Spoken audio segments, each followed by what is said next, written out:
জোহরের 4 রাকাত সুন্নত অনেক সময় আদায় করা হয় না, এতে করে কি আমি গুনাহগার হব? আমি শারীরিকভাবে অসুস্থ না, কিন্তু বেশি ক্লান্ত, এক্সাম থাকলে শরীর দুর্বল হয়ে যায়, তাই আমি বসে নামাজ আদায় করে থাকি এবং জোহরের 4 রাকাত সুন্নত বাদ দেই। ক্লাসে থাকার কারণে বেশিরভাগ সময় নামাজ কাজা হয়, এক্ষেত্রে আমার করণীয় কী? ধন্যবাদ। প্রথম কথা হলো যে ইমানদারের কাছে নামাজের চাইতে ইম্পর্ট্যান্ট কোনো বিষয় নেই। নামাজ রিলেটেড আরও কয়েকটা প্রশ্ন আছে আমি দেখেছি, আমি কমন একটি কথা বলতে চাই, সেটা হলো ইমানদারের কাছে নামাজের চাইতে গুরুত্বপূর্ণ কোনো বিষয় নেই।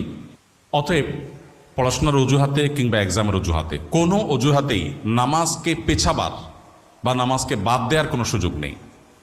আপনি অসুস্থ, দাঁড়িয়ে নামাজ পড়তে পারছেন না, তাহলে আপনি এক্সাম দিয়েছেন, ক্লাস করেছেন, অন্য সব কাজগুলো নিশ্চয়ই স্বাভাবিকভাবে করেছেন, তাহলে নামাজ কেন আপনি পারবেন না?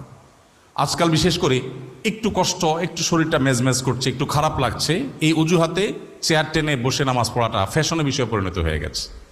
মসজিদ দেখলে বোঝা কঠিন, এটা কি আকিজ প্লাস্টিকের দোকান না মসজিদ?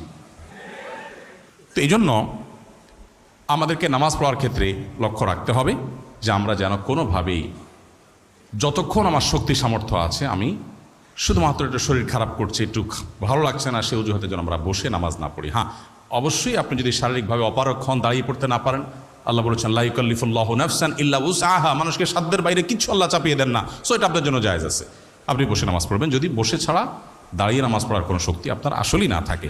আর সুন্নাহগুলো ইম্পর্টেন্ট, নবী সাল্লাল্লাহু আলাইহি সাল্লাম সচরাচর কখনো ছাড়তেন না। আপনার কখনো কোনো অসুবিধা তৈরি হয়েছে বিশেষ পরিস্থিতিতে, এটা বাদ দিলেন, তাতে গুনাহ হবে না ইনশাআল্লাহ।